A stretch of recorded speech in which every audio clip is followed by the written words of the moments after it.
কংগ্ৰেছে যিটো এটা বৰ ডাঙৰ শব্দ কৈছে, এতিয়া আপোনালোকে যাওঁতে মানৱেন্দ্ৰ শৰ্মা কমপ্লেক্সত আপোনালোকে ৰেকৰ্ড কৰি যাব।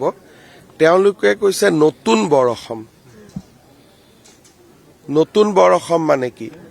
বৰ অসমটো স্বৰ্গদেউ চাওলুং চুকাফাই 600 বছৰ আগতে 1200 খ্ৰীষ্টাব্দতে নিৰ্মাণ কৰিলে। নতুন মানে কি?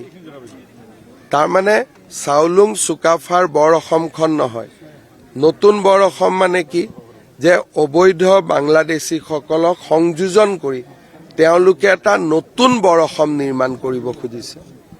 মই আজি ইমান দিনে দেখা নাছিলোঁ। আজি ইয়ালৈকে আহোঁতে ফট কৰি ৱালখনলৈকে মোৰ দেৱাল লিখনটোলৈকে চকু গ'ল আৰু ইমান এটা ডেঞ্জাৰাছ ৱাল লিখন লিখি থৈ দিছে, আপোনালোকৰ কাৰো চকুত পৰা নাই। এইটোৱে ডাঙৰ কথা। বৰ অসম নহয়, নতুন বৰ অসম। মোৰ যদি ভুল হোৱা নাই এতিয়া আপোনালোকে গৈ চাব পাৰিব। এইটো এটা কিমান ডাঙৰ কথা। নতুন বৰ অসম মানে কি? যে যিসকল বিদেশী সোমালে, বাংলাদেশী সোমালে, তেওঁলোকক লৈ আজিৰ পৰা বৰ অসম এখন হ'ব। কিন্তু আমাৰ বৰ অসমখন হ'ল 600 বছৰ আগতে স্বৰ্গদেউ চাওলুং চুকাফাই নিৰ্মাণ কৰি থৈ যোৱা বৰ অসম। গতিকে মই কংগ্ৰেছক মই অনুৰোধ জনাম, এই নতুন বৰ অসমখনৰ কনচেপ্টটো কি তেওঁলোকে আমাক বুজাই দিয়ক। প্ৰথম কথা যে এই মই আজি মেডাম মেফিৰ দিনটোত ৰাজনৈতিক কথা ক'ব খোজা নাই আৰু বিশেষকৈ ইয়াৰ পৰা মই ক'ব খোজা নাই। খালি মই এটাই কথা বুজো যে আমাক লাগে স্বৰ্গদেউ চাওলুং চুকাফাই নিৰ্মাণ কৰি যোৱা বৰ অসম। নতুন বৰ অসমৰ আমাক প্ৰয়োজন নাই। কংগ্ৰেছে যিটো এটা বৰ ডাঙৰ শব্দ কৈছে, এতিয়া আপোনালোকে যাওঁতে মানৱেন্দ্ৰ শৰ্মা কমপ্লেক্সত আপোনালোকে ৰেকৰ্ড কৰি যাব। তেওঁলোকে কৈছে নতুন বৰ অসম। নতুন বৰ অসম মানে কি?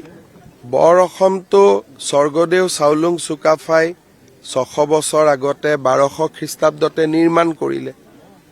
নতুন মানে কি? তাৰমানে চাওলুং চুকাফাৰ বৰ অসমখন নহয়। নতুন বৰ অসম মানে কি? যে অবৈধ বাংলাদেশীসকলক সংযোজন কৰি তেওঁলোকে এটা নতুন বৰ অসম নিৰ্মাণ কৰিব খুজিছে।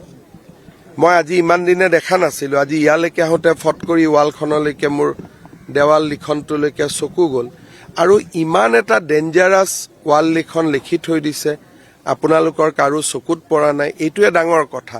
বৰ অসম নহয়, নতুন বৰ অসম। মোৰ যদি ভুল হোৱা নাই এতিয়া আপোনালোকে গৈ চাব পাৰিব। এইটো এটা কিমান ডাঙৰ কথা। নতুন বৰ অসম মানে কি? যে যিসকল বিদেশী সোমালে, বাংলাদেশী সোমালে, তেওঁলোকক লৈ আজিৰ পৰা বৰ অসম এখন হ'ব। কিন্তু আমাৰ বৰ অসমখন হ'ল 600 বছৰ আগতে স্বৰ্গদেউ চাওলুং চুকাফাই নিৰ্মাণ কৰি থৈ যোৱা বৰ অসম। গতিকে মই কংগ্ৰেছক মই অনুৰোধ জনাম, এই নতুন বৰ অসমখনৰ কনচেপ্টটো কি তেওঁলোকে আমাক বুজাই দিয়ক। প্ৰথম কথা যে এই মই আজি মেডাম মেফিৰ দিনটোত ৰাজনৈতিক কথা ক'ব খোজা নাই আৰু বিশেষকৈ ইয়াৰ পৰা মই ক'ব খোজা নাই। খালি মই এটাই কথা বুজো যে আমাক লাগে স্বৰ্গদেউ চাওলুং চুকাফাই নিৰ্মাণ কৰি যোৱা বৰ অসম। নতুন বৰ অসমৰ আমাক প্ৰয়োজন নাই।